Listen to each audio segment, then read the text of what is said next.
Shalom, selamat pagi saudara-saudara yang dikasihi oleh Tuhan kita Yesus Kristus.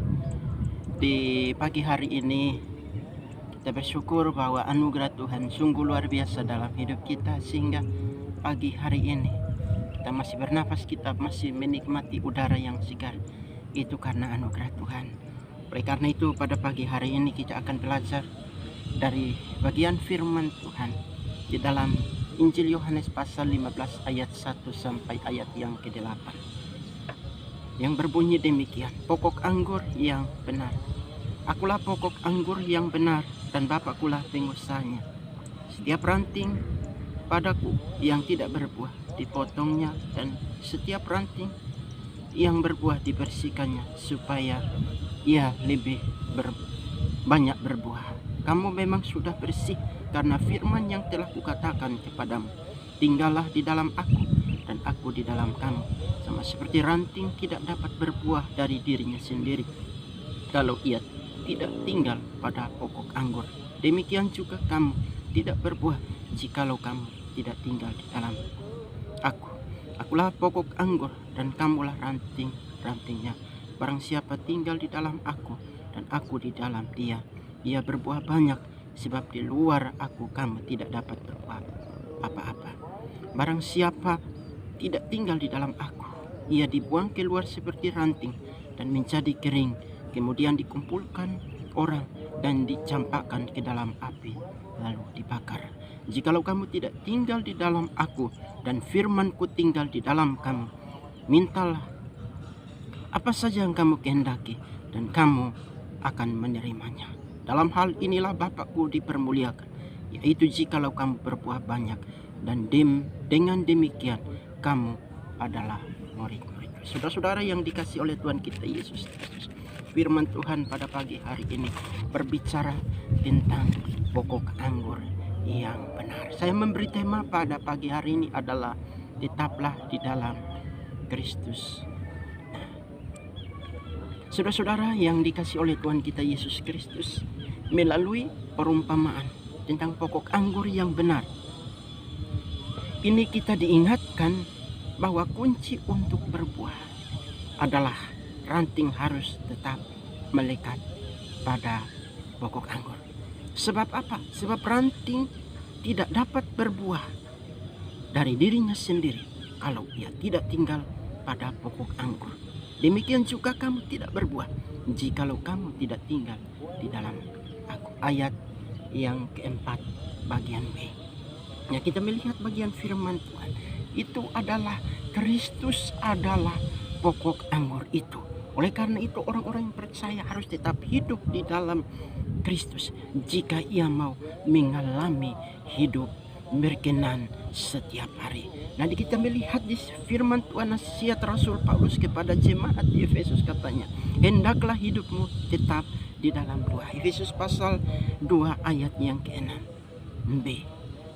Tetap tinggal di dalam Kristus berarti terus menerus hidup di dalam segala keadaan sampai akhir hidup kita. Nah, jikalau kita berkata kita tinggal di dalam Kristus, tapi kalau kita tidak melakukan sesuatu apapun, berarti ranting itu tidak melekat pada pokok anggur itu. Nah, kalau kita melihat bahwa ranting itu kalau tidak melekat pada pokok anggur itu, ia akan layu, ia akan menjadi kering, dicampakkan ke dalam api lalu dibakar.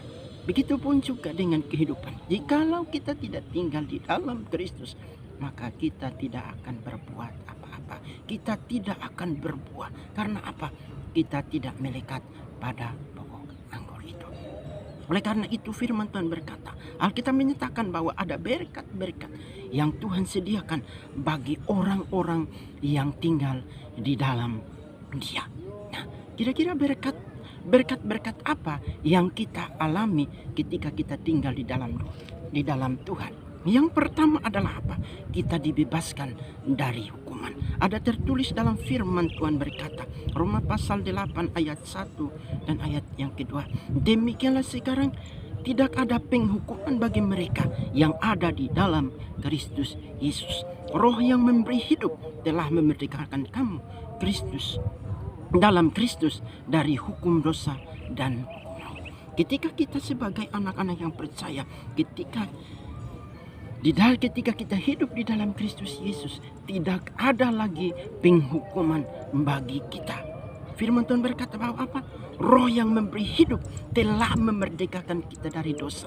Nah, ketika roh yang sudah memerdekakan kita, bebaskan kita dari dosa, berarti kita akan tetap melekat pada pohon itu, pokok anggur itu. Nah, kalau kita melekat pada pokok anggur itu, berarti kita tidak akan layu, kita tidak akan menjadi kering. Karena apa? Kita tetap melekat pada pokok anggur. Kita melekat pada pokok anggur, yaitu siapa? Di dalam Yesus Kristus. Kalau kita terus melekat pada pokok anggur itu di dalam Yesus Kristus, maka di situ kita akan berbuah yang banyak. Berbuah yang banyak lewat apa? Mendengar dan melakukan firman Tuhan. Itu akan menghidupi kita dan kita akan menghasilkan buah-buah yang banyak. Di dalam hidup kita akan terus mengalami perubahan dalam hidup kita. Kan apa? Kita tinggal di dalam Kristus Yesus. Tidak ada lagi penghukuman. Nah, firman Tuhan berkata, upah dosa adalah maut, tetapi karunia Allah ialah hidup yang kekal dalam Kristus Yesus. Ketika kita hidup di luar Yesus, maka kita akan menuju kepada maut. Nah, maut itu adalah apa? Berbicara tentang kebinasaan, tidak masuk di dalam hidup yang kekal. Karena apa? Kita hidup di luar Tuhan Yesus. Tapi jikalau kita melekat, kita hidup, kita tetap tinggal di dalam Kristus Yesus, maka kita akan mengalami hidup yang kekal melalui karya penebusan Kristus di atas kayu salib. Kita yang ada di dalam Dia mengalami pemulihan kemuliaan Tuhan. Sebab setiap orang yang telah hilang kemuliaan Allah, di situ dia akan mengalami pemulihan. Karena apa? Dia kembali melekat kepada pokok anggur itu. Nah, jikalau kita melekat pada pokok anggur itu, apa yang kita alami? Kita akan mengalami pemulihan. Karena apa?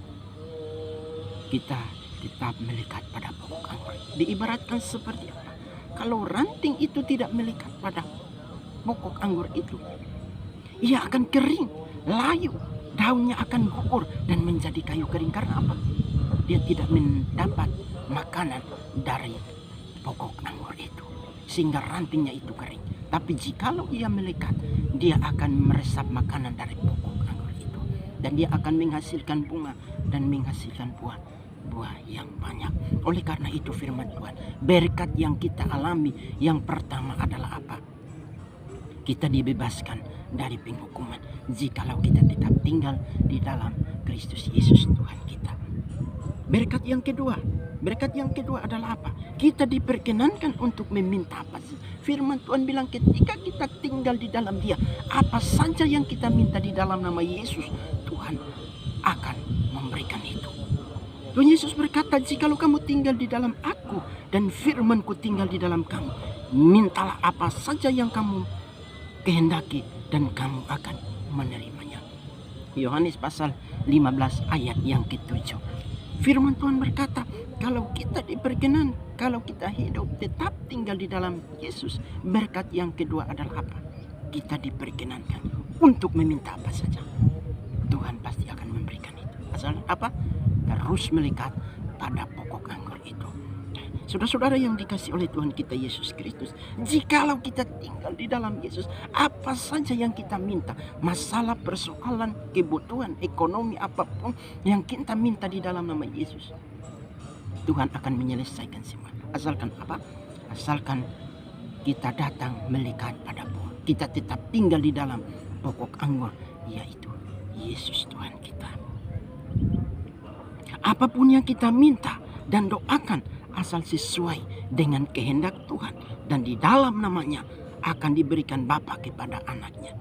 Apa yang kamu meminta kepada Bapa dalam namaku, diberikannya kepadamu. Yohanes pasal 15 ayat 16b. Apa yang kamu minta di dalam namaku, Bapakku akan memberikan kepadamu, yaitu Yesus Kristus. Katakan, kamu minta di dalam nama Yesus, apa saja yang kamu minta, Tuhan akan memberikan. Asalkan apa? Sesuai dengan kehendak Tuhan.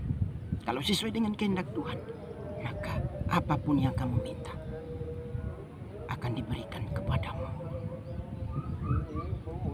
Jadi doa-doa orang yang tetap tinggal di dalam Kristus memiliki peluang yang sangat besar untuk apa? Mendapat jawaban. Sebab apa? Doa orang benar dengan yakin didoakan sangat besar kuasanya. Yakobus pasal 5 ayat yang ke-16. Firman Tuhan katakan, asalkan kita tetap tinggal di dalam Tuhan, tidak ada yang perlu kita khawatirkan. Karena apa? Berkat-berkat rohani dan jasmani pasti Tuhan limpahkan dalam kehidupan kita. Oleh karena itu, apa yang harus kita lakukan? Jikalau kita tetap tinggal di dalam Kristus Yesus Tuhan kita, maka ada berkat-berkat yang Tuhan sediakan bagi kita. Yang pertama adalah apa? Berkat yang pertama, kita dibebaskan dari hukuman. Berkat yang kedua adalah apa? Kita diperkenankan untuk meminta apa saja di dalam nama Yesus. Tuhan pasti akan memberikannya. Kiranya firman Tuhan pada pagi hari ini menolong memberkati kita semua. Amin.